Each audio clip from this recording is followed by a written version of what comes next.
గత 5 సంవత్సరాల్లో చేనేత కార్మికులు చాలా ఇబ్బందులు పడుతున్నారు.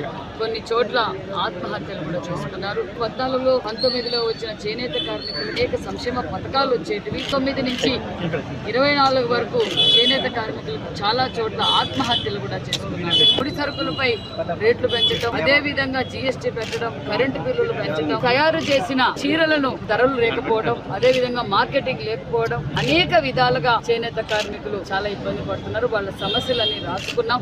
గతంలో మేము సబ్సిడీలు ఇచ్చేవాళ్ళం, అదే విధంగా ముడి సరుకులకు కూడా సబ్సిడీలు ఇచ్చేవాళ్ళం. ప్రతి నెల కూడా అమౌంట్ కూడా పెన్షన్ విధానంగా కూడా మేము గతంలో తెలుగుదేశం ప్రభుత్వంలో ఇచ్చేవాళ్ళం. మార్కెటింగ్ కూడా సదుపాయాలు చేసేవాళ్ళం. ముఖ్యమంత్రి చంద్రబాబు నాయుడు గారు కూర్చొని వీళ్ళ సమస్యలన్నీ తెలియజేసి ఒక్కొక్కటిగా పరిష్కారం చేస్తాం. ఏదైతే ముద్రా లోన్స్ కావచ్చు, ముడి సరుకులపై సబ్సిడీ కావచ్చు, పనిముట్లు కావచ్చు, సెంట్రల్ నుంచి రావాల్సిన స్కీమ్స్ కూడా తీసుకొచ్చి ప్రజలకు అందుబాటు చేస్తాం. ఇక్కడ ఒక బ్యాంకు కూడా అడిగారు, బ్యాంకు కూడా ఏర్పాటు చేస్తాం. అలాగే విధంగా ఒక క్లస్టర్ కావాలి, ఇక్కడ క్లస్టర్ కూడా ఏర్పాటు చేయబోతున్నాం. ఈ చేనేత కార్మికులకు సంబంధించిన స్కిల్ డెవలప్మెంట్ సెంటర్ కూడా ఇక్కడ ఓపెన్ చేయబోతున్నామని కూడా తెలియజేస్తాం.